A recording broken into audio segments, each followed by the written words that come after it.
Ningún lugar en la Tierra encierra tantas especies, tantas curiosidades, tantos misterios como la selva amazónica.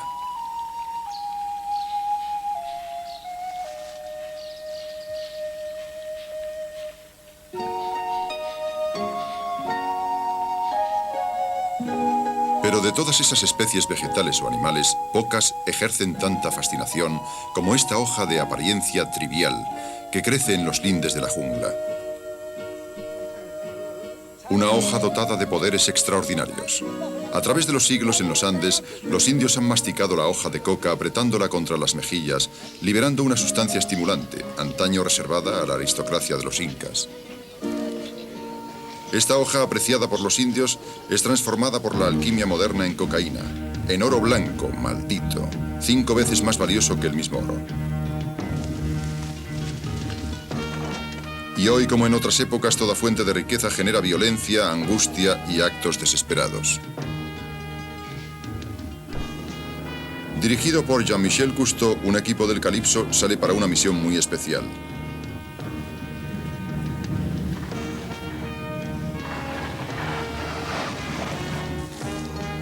Irá a la fuente de una de las calamidades actuales, en busca de una zona en la selva obsesionada no por el oro o las joyas, sino por simples hojas de coca que encierran una magia temible.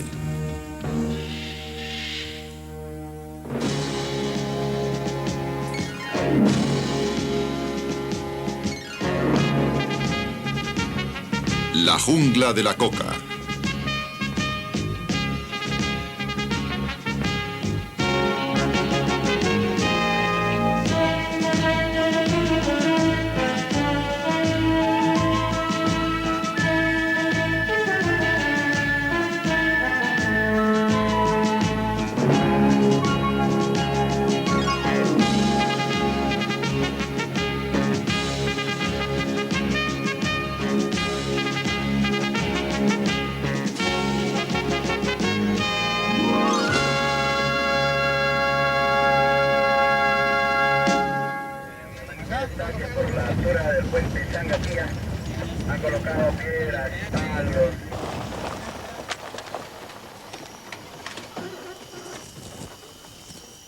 En la selva, recorrida antaño por los cazadores indios, el equipo Cousteau observa cómo la policía acosa una nueva presa, el productor de cocaína.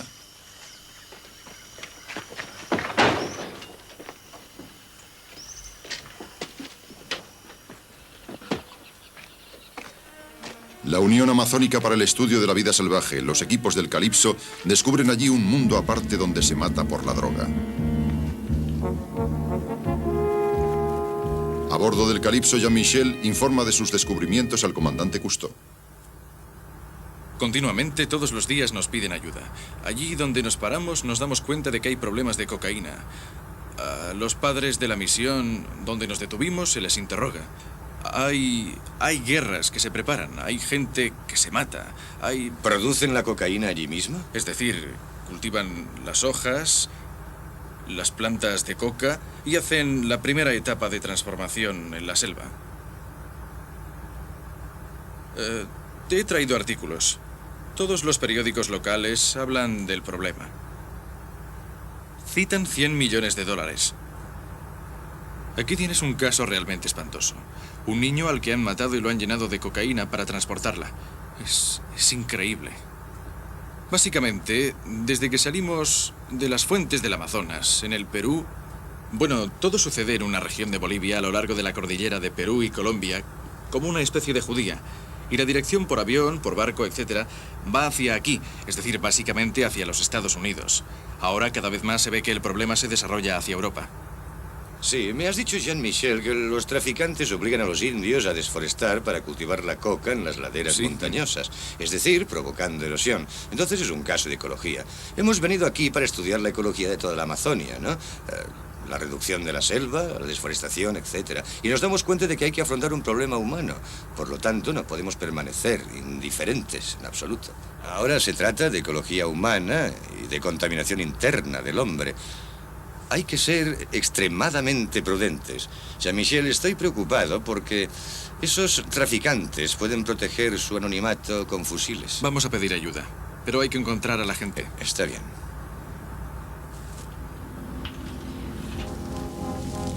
Con grandes repercusiones mundiales, la cocaína, un alcaloide producido por las hojas de coca, crece libremente en campos muy modestos.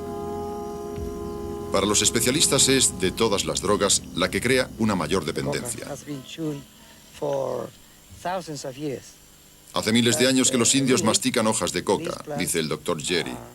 Pero actualmente se cultivan estos arbustos para fabricar la pasta de coca, una etapa en la preparación del clorhidrato de cocaína.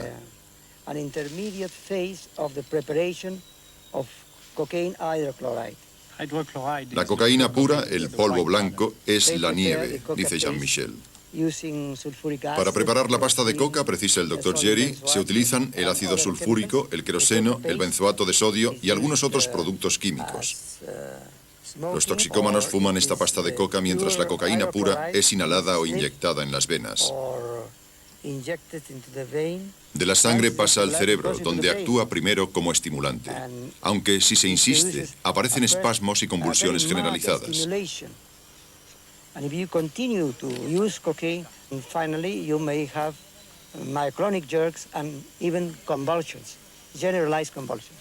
La cocaína ha causado la muerte de muchas personas, tanto aquí como en otras partes.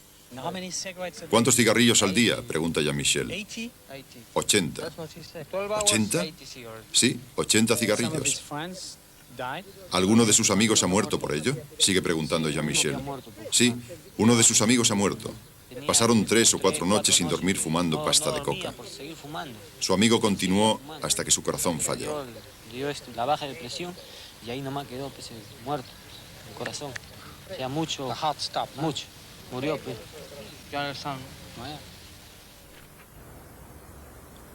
Los científicos han demostrado que la cocaína provoca una dependencia entre los animales cuando tienen la posibilidad de autoadministrarse la droga. ¿Cómo explica este fenómeno? ¿Puede aplicarse al ser humano? El mono que tiene libre acceso a la cocaína se autoadministrará la droga hasta la muerte. Este comportamiento convulsivo es muy semejante al del hombre que utiliza la cocaína. Sin embargo, en los Andes peruanos se ha masticado durante generaciones las hojas de coca que contienen cocaína. Algunos quisieran prohibir esta antigua tradición. Otros la defienden.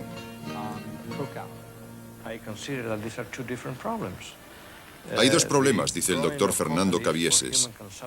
Cultivar la coca para masticar las hojas es muy diferente a cultivar el arbusto para producir cocaína.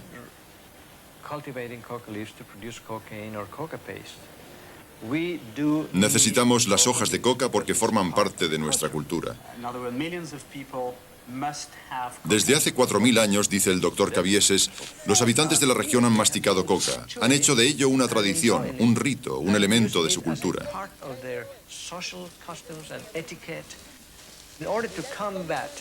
Con el pretexto de que los Estados Unidos sufren con la cocaína, no podemos pisotear los derechos de nuestro propio pueblo. ¿Y usted también utiliza la coca?, pregunta Jean-Michel.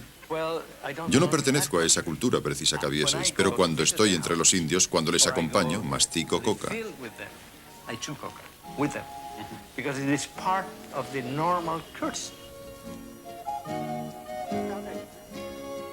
En tiempos de los primeros faraones de Egipto, los indígenas de los Andes ya masticaban coca. Hoy, 3 o 4 millones de descendientes de los incas, los quechuas, siguen con la coca.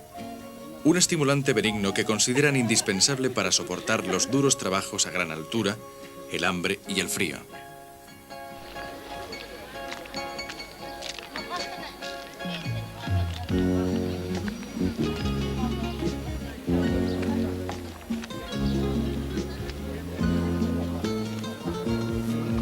Aunque hay algunos que pretenden que masticar coca lleva al pueblo a la pasividad y a la pobreza, el gobierno aún autoriza el cultivo del arbusto y la venta de las hojas para el consumo individual.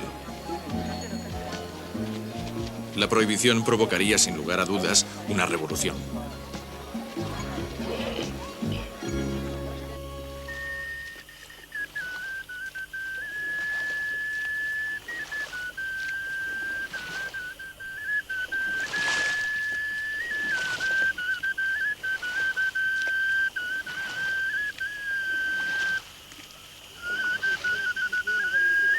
Según otro pueblo, las hojas de coca ejercen una atracción mística. Encierran la energía misma de la vida. En lo más recóndito de la selva colombiana, los indios Yacuna se reúnen cada año para rendir homenaje a sus dioses, a quienes hacen ofrendas de coca. El antropólogo Martin von Hildebrand y Arturo Calvo, miembro del equipo Cousteau, asistirán a una ceremonia que muy pocos profanos han contemplado.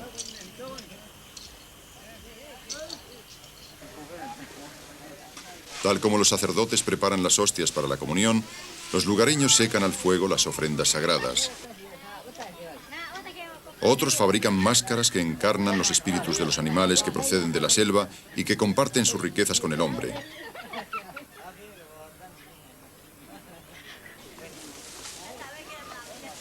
Una vez secas, las hojas de coca son reducidas a polvo.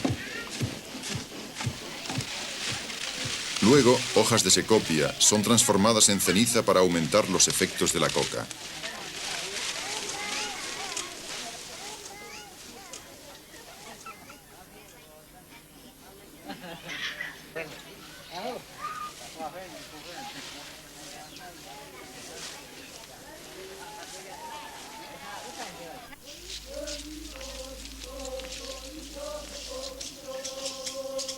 Ahora en la casa central o maloca empieza la liturgia.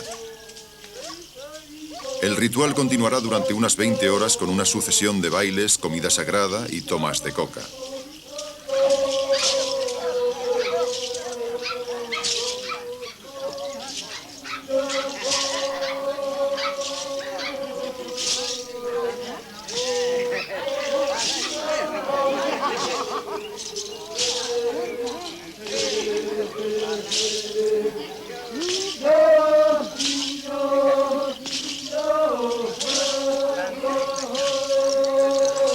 Con la euforia de la coca, los Yacuna creen que son admitidos durante un tiempo en el mundo de los espíritus, que participan directamente de la energía vital de la naturaleza. Comparten simbólicamente las ofrendas con los dioses totémicos. Les dan gracias por los dones de la selva.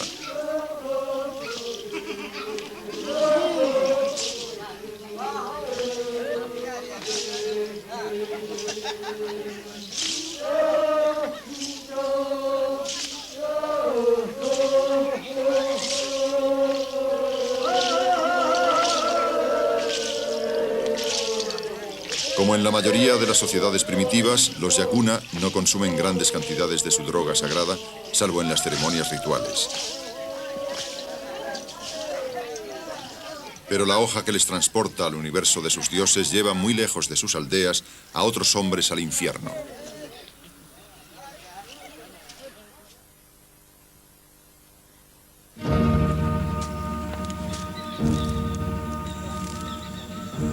Ocultos en el corazón de la selva, innumerables indios recogen hojas de coca. En esta ocasión no para sus hechiceros ni para los farmacéuticos, sino para los traficantes de droga. Estos modernos conquistadores se han adueñado de la jungla donde hacen reinar la violencia y la corrupción. Bueno, como toda la gente de la Amazonía... Un profesor de matemáticas convertido en productor de cocaína acepta dejarse entrevistar por el equipo del Calipso. Me involucré... Desde hace 3 años le compra hojas a los indios para hacer pasta de coca. Para sacar base de coca. Aquí, incluso los policías están corrompidos, dice. Ejercen un chantaje sobre los indios y los pequeños granjeros. La única autoridad que quizá no esté comprada es el obispo. no paga, me imagino, será monseñor. Creo, ¿no? ¿Usted sabe dónde transportan la coca? ¿A dónde va la coca?, pregunta Calvo. Los Estados Unidos consumen la mayor parte.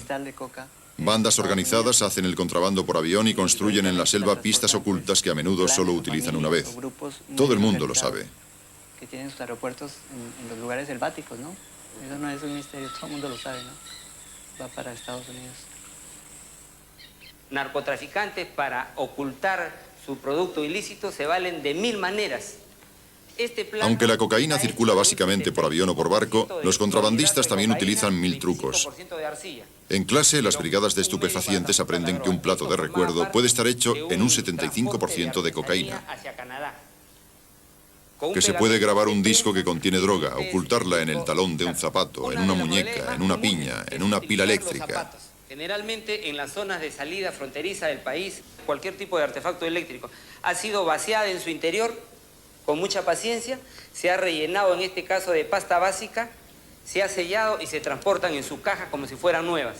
Las líneas rojas son las rutas Ante semejante invasión de cocaína, los Estados Unidos gastan millones de dólares para equipar, formar y especializar a los jóvenes policías de América Latina. Hacia el norte del continente, Colombia primeramente, o Estados Unidos y Canadá. Pero su tarea es colosal en Tingo María, una ciudad sin ley que los traficantes llaman la Ciudad Blanca. Y la ciudad de Juanjuy, en el departamento de San Martín. A pesar de las amenazas de los señores de la droga, Jean-Michel y el equipo emprenden el vuelo hacia Tingo María, capital de la cocaína. Aquí el 95% de la población está implicada en el comercio ilegal de la coca.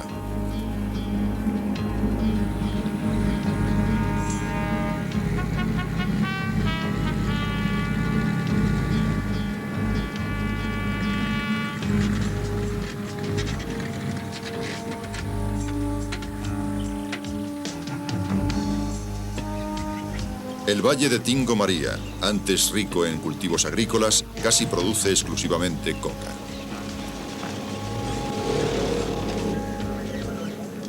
Empezamos nuestra misión acompañando como observadores a una brigada de estupefacientes. Un viejo granjero ha sido detenido por cultivo ilegal de coca. Su plantación será destruida.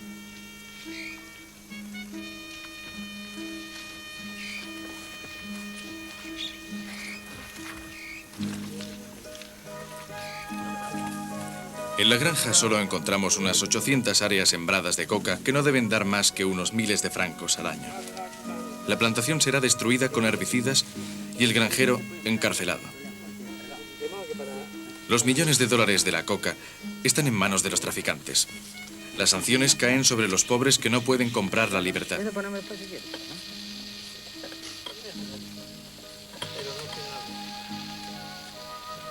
¿Comprende usted que va a ir a la cárcel por cultivar estas plantas?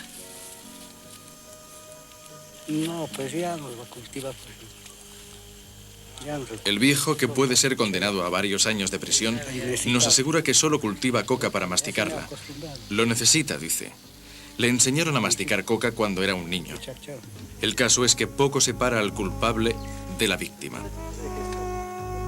Los policías también son víctimas de emboscadas, de trampas mortales. Cerca de otra granja encuentran un hilo tirante.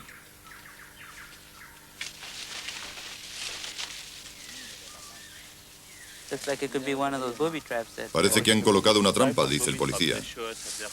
Es el mismo tipo de aparato que el que nos mostraron, responde Sumian. A ver si lo puede.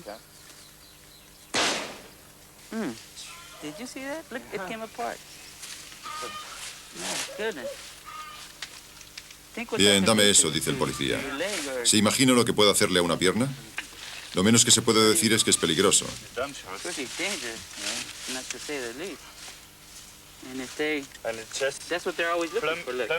Es un trozo de caño, dice Dominique, una trampa para pájaros.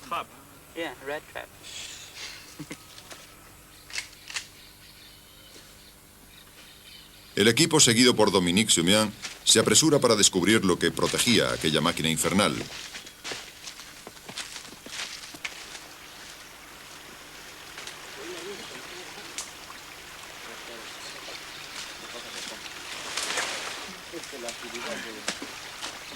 Tras una cortina de árboles, hay un laboratorio rudimentario en el que las hojas de coca están transformándose en pasta. En un foso cubierto de plástico, centenares de kilos de hojas de coca están en maceración, primero en un baño de queroseno, luego son tratadas con ácido sulfúrico. El residuo, la pasta de coca, es objeto de contrabando. Esta pasta, una vez refinada, se convierte en cocaína.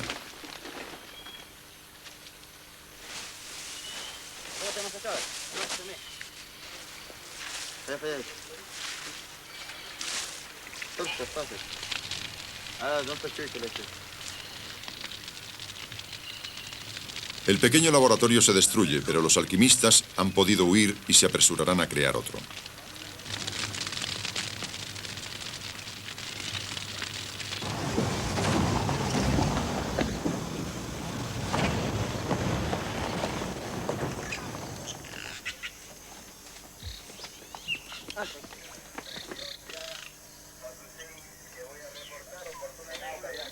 El joven capitán ha localizado a 2 sospechosos en un café a orillas de la carretera. El indicio, un bolso abandonado en las cercanías de los coches de policía.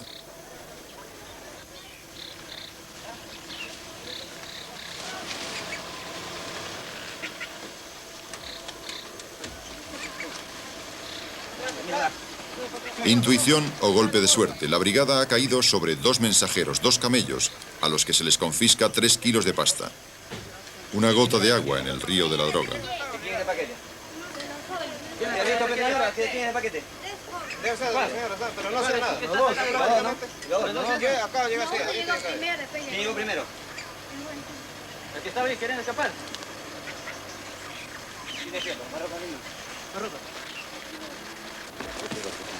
En el país hay 50.000 hectáreas de cultivos ilícitos de coca. 50.000 hectáreas de cultivo ilegal de coca producen en este país 300 toneladas de pasta, dice el ministro del Interior del Perú.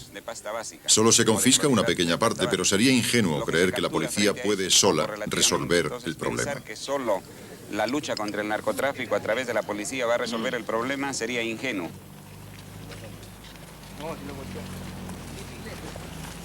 En una parada de autobús de Tingo María, somos testigos de otra detención inesperada.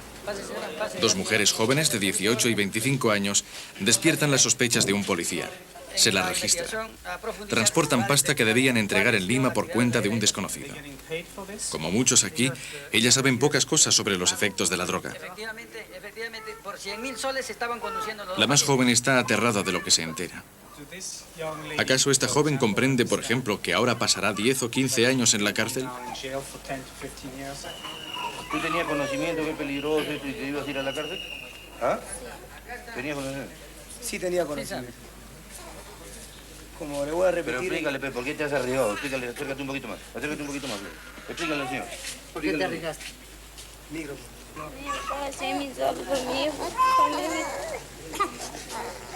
Yo no tenía que darle. ¿No tenías que darle leche a tu hijo? No. Nos dice que iban a pagarle el equivalente a 500 francos por coger el autobús con la pasta. Necesita ese dinero para alimentar a su bebé. No está casada. Por la plata lo hice, señor, porque tengo 5 hijos que mantener. 3 mis hijos. La otra mujer conocía los peligros, pero tiene 5 hijos y su marido la ha abandonado. Se fue con otra. Pienso en las víctimas de la droga, lejos de aquí, a las que destroza cuando intentan escapar de la realidad. Y en las otras víctimas, aquí mismo, atrapadas en la trampa cuando intentan escapar de la pobreza. Ninguna sospecha la existencia de las demás, pero todas son presas de la mafia de la droga. Hoy, 2 jóvenes madres lo van a perder todo. Su libertad, su juventud e incluso lo impensable, a sus bebés, a los que querían alimentar desesperadamente. En algún lugar, un traficante de droga ha perdido 2 libras de pasta que no tendrá ningún problema en reponer.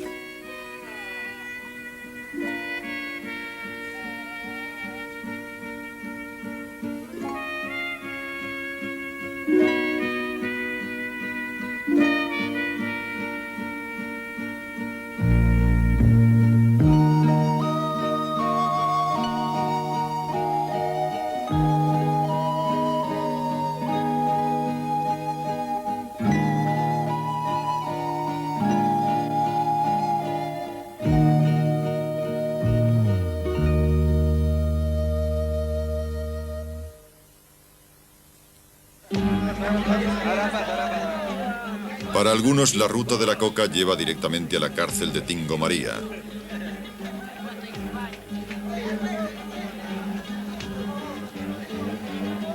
Unos son criminales, pero la mayoría son jóvenes que ingenuamente se prestan a transportar una bolsa de droga por algunos dólares y se han hecho detener.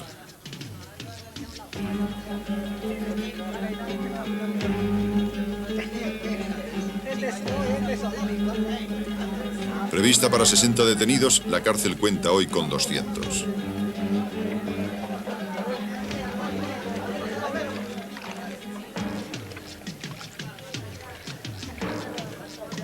En este recinto sin celdas van a pasar una media de 10 años. Subsistirán cada día con sopa de mandioca y pan. Y esperarán. Como Dominique Sumian puede ver, las jóvenes madres están encerradas en una habitación aparte. Cuando los niños sean lo bastante mayores, se les confiará a familias que se encargarán de acogerlos. Cerca de un altar, Sumian reconoce a un niño que ya ha crecido en 2 meses. Su madre lleva el mismo vestido que el día en que iba a tomar el autobús para Lima. Realmente es un fenómeno creciente. La pasta de coca que ha llevado tras las rejas a pobres granjeros o a madres jóvenes encarcela a otros en una siniestra esclavitud. El doctor Martín Nizama nos explica lo que se ha convertido en el mayor problema de droga del Perú. En los cigarrillos ordinarios, casi todo el tabaco es sustituido por pasta de coca. Así más o menos. Al cigarro le sacan la mitad de tabaco, ¿no? En una barriada de Tingo María, llamada La Pequeña Chicago, un toxicómano nos autoriza a filmar mientras lía uno de los casi 100 cigarrillos que fuma en un día.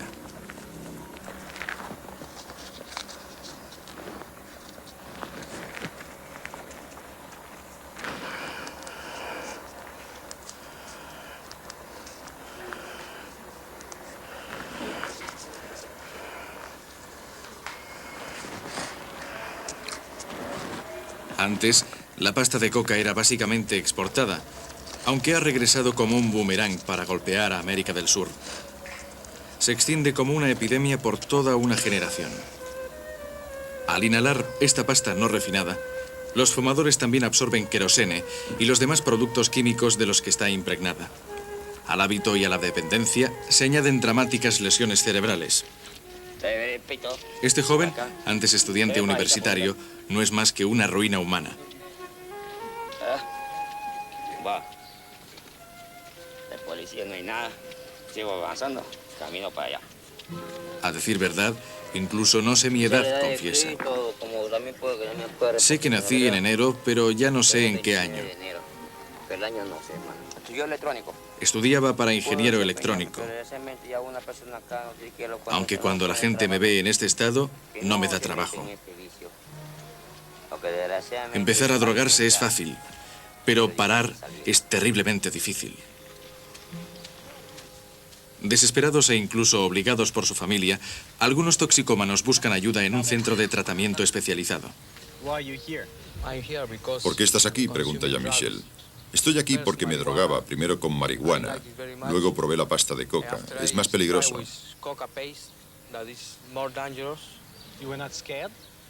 ¿No tenías miedo? Al principio sí, pero continuaste. Continué a menudo. Sí, dice Jean-Michel, hace 12 años que tienes este problema y sé que intentas librarte de él. Porque la droga puede matarme, responde Manuel. Tenemos que tomar conciencia de que es un proceso que mata poco a poco. Es la única manera de intentar salir, ¿no?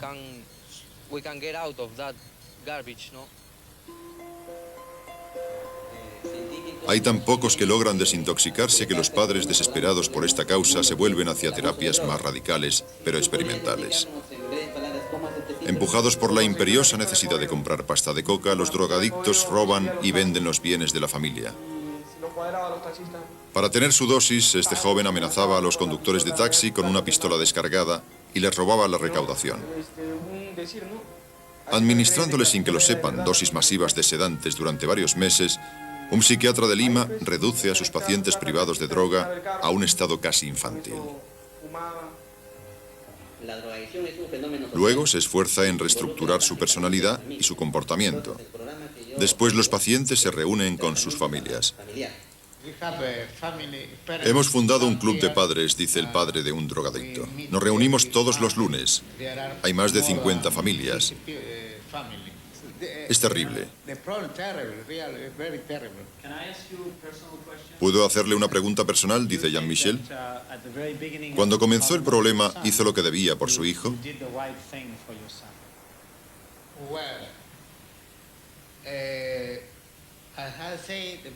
Fue hace 4 años, responde el padre. Hablé de ello con médicos, curas, religiosos, y me dijeron, su hijo tiene 24 años, es un hombre, usted ya no es responsable de él.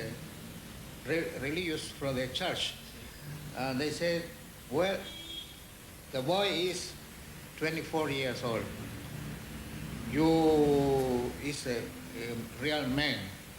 You don't have much responsibility over him.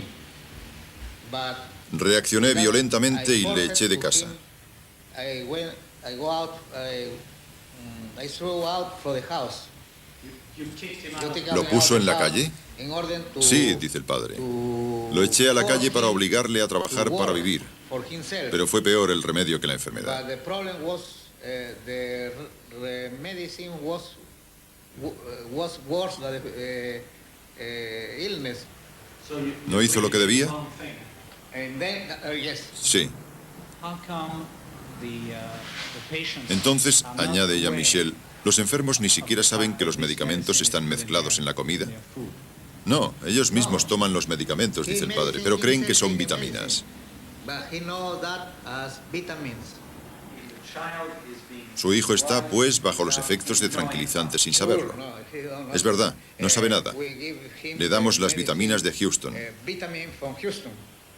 ¿Para astronautas? Sí, vitaminas para astronautas. Astronaut vitamins. En otra clínica de Lima se practica una terapia aún más controvertida. Una operación del cerebro llamada cingulotomía. Los constantes fracasos.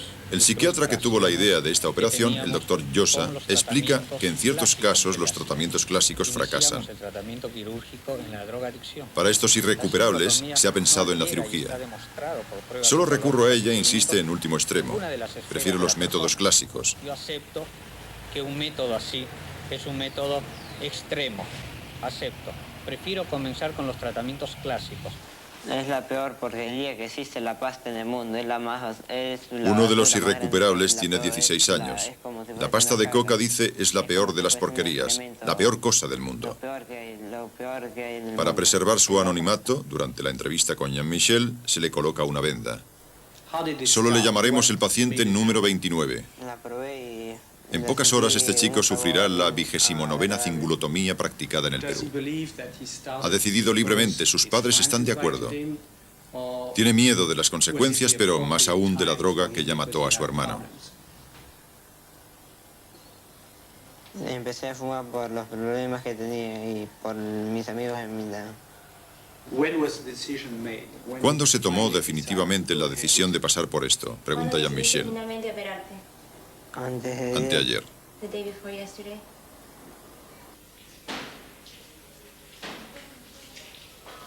El objetivo es modificar el comportamiento actuando sobre el cerebro. En cierta profunda región de nuestro cerebro, la cocaína estimula artificialmente los mismos mecanismos que nos producen una sensación de placer cuando satisfacemos el hambre, la sed o los apetitos sexuales. Pero la cocaína crea una necesidad, una compulsión feroz. La teoría pretende que al destruir una parte del cíngulo, se suprime la comunicación entre el centro del placer y el comportamiento consciente, haciendo desaparecer de este modo la insaciable necesidad. Pocas operaciones suscitan en el mundo controversias tan vehementes. ¿La operación suprime también en la vida normal las demás sensaciones de placer? El joven enfermo es perfectamente consciente de esta pregunta. La anestesia por la boca. Dile que estamos de todo corazón con él, dice Jean-Michel. Y buena suerte.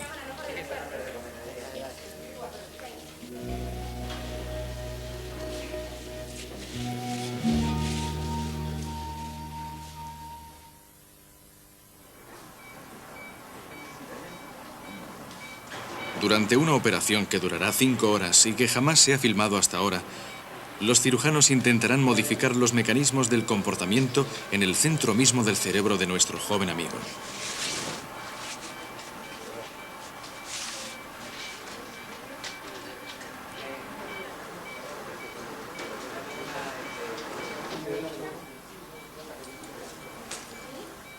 Frente a mí, los médicos se aglomeran alrededor de un cerebro vivo. Se preparan para intervenir sobre unos circuitos nerviosos que apenas conocen. Me interrogo sobre esta audacia. ¿Somos testigos de un progreso de la medicina o de una experiencia injustificable?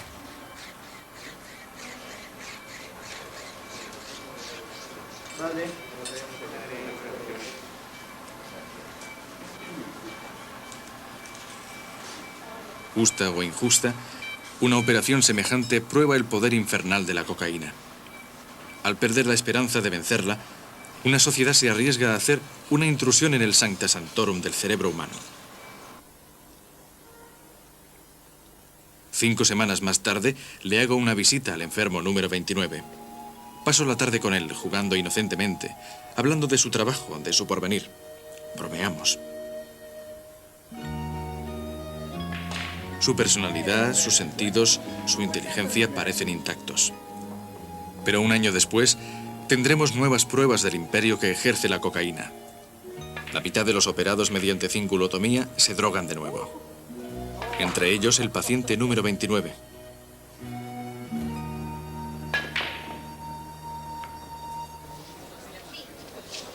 Como los casos de toxicomanía son cada vez más numerosos entre los jóvenes, las autoridades se esfuerzan en convencer al público de que se realizan progresos. Para incinerar una cantidad apreciable de drogas de acuerdo a las normas legales vigentes. Las drogas que se destruyan serán analizadas y pesadas momentos antes. Se va a comenzar por pasta básica de cocaína. En Lima, los investigadores de la policía exponen las cantidades de droga que han requisado durante unos pocos meses. En presencia de los representantes del gobierno y de la prensa, se analiza el contenido de las bolsas para comprobar que se trata de cocaína. Positivo para mí. Positivo. Positivo. Bolsa número 4, 31 kilos, 150 gramos.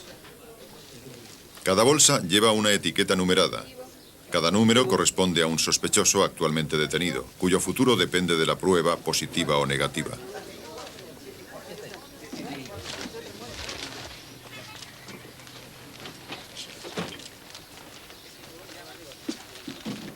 Amontonadas en un camión, esas bolsas pesan cerca de 3 toneladas y representan en el mercado cerca de 15 millones de dólares.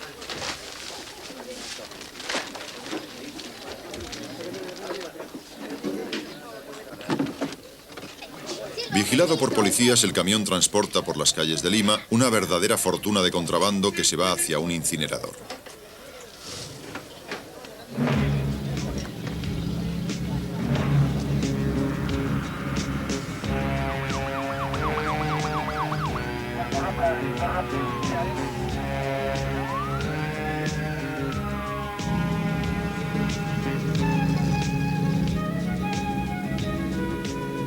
En un horno de ladrillo en desuso, una fortuna en cocaína se irá en humo.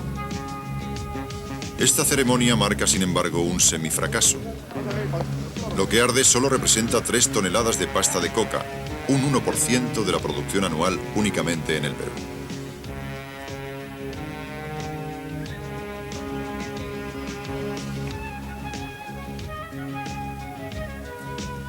La escena de la que soy testigo tiene algo de irrisorio.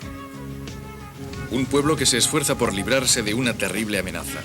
Hombres llevando bolsas blancas como sus antepasados llevaban sus ofrendas como sacrificio a los dioses.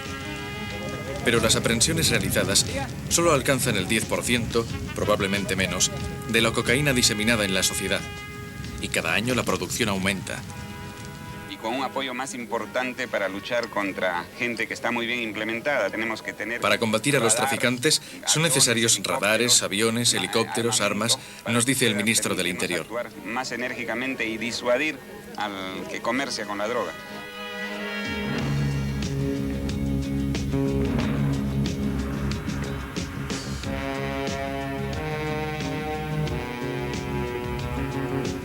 Impotentes ante el flujo creciente de la cocaína, disponiendo de efectivos insuficientes, sin recursos frente a los ricos cárteles de la droga, algunos dirigentes quisieran crear verdaderos ejércitos para vencer la cocaína.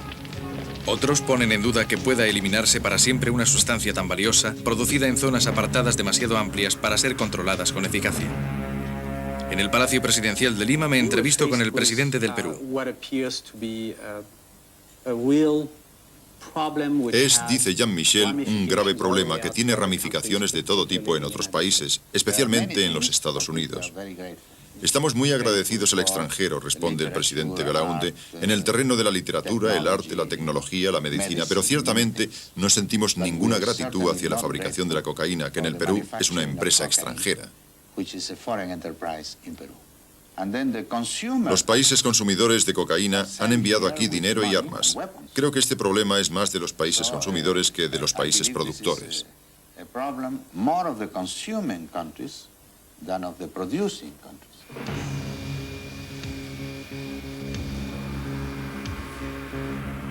Para llegar a los países consumidores es necesario cruzar las fronteras. Los principales aeropuertos de América del Sur son hoy el escenario de temibles partidas de escondite en las que se juega fuerte. ¿Miami? ¿Qué? ¿Uno más? ¿Miami va? Entre miles de viajeros, los aduaneros se esfuerzan por descubrir a un número creciente de transportistas de droga. Se registra cuidadosamente a aquellos que podrían corresponder al perfil del camello. ¿Esta leche en polvo es cocaína? ¿La hay en este cocodrilo disecado?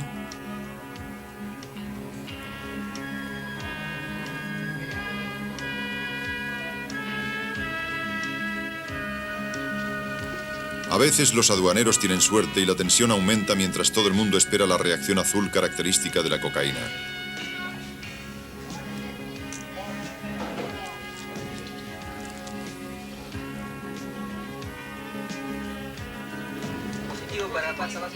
Sin embargo, la mayor parte de la droga aún escapa a la vigilancia. Llega a los centros de distribución como Miami, desde donde luego circula. Cada día 5.000 americanos y probablemente otros tantos europeos prueban por primera vez la cocaína. Bueno, Jean-Michel, el problema de la cocaína hoy en día me recuerda insistentemente la guerra del opio a mediados del siglo XIX. Los mercaderes ingleses introducían en China grandes cantidades de opio producido en la India. Al principio los chinos prohibieron el opio, pero su tráfico era protegido por las fuerzas militares inglesas. Cuando el emperador de China hizo tirar al mar 1.300 toneladas de opio, se inició una serie de guerras que terminaron con el Tratado de Tientsin, que declaró legal el comercio del opio en China. 75 millones de chinos se dieron pronto a la droga y un funcionario británico declaró: China estará ahora dormida durante un siglo.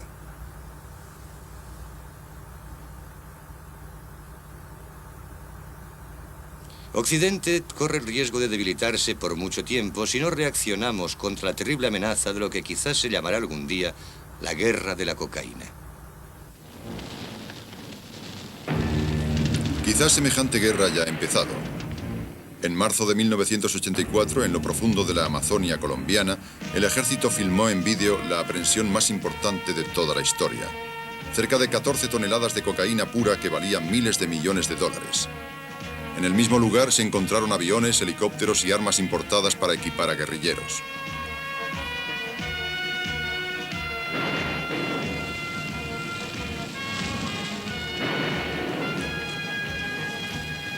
Algunos creen que el tráfico de cocaína sostiene ahora a grupos armados revolucionarios que lanzarían contra los Estados Unidos y sus aliados esa arma silenciosa, ese veneno inexorable y terrorífico.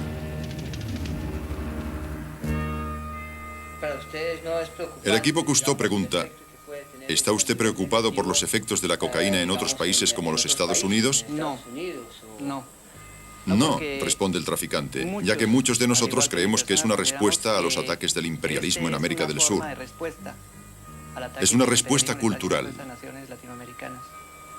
Es una respuesta de tipo cultural, la coca. Si mucha gente muere aquí por efecto del imperialismo de los Estados Unidos, muchos hombres morirán también allá por la cocaína. Del imperialismo está muriendo mucha gente en otras partes, ¿no? Entonces es una guerra. Es la guerra.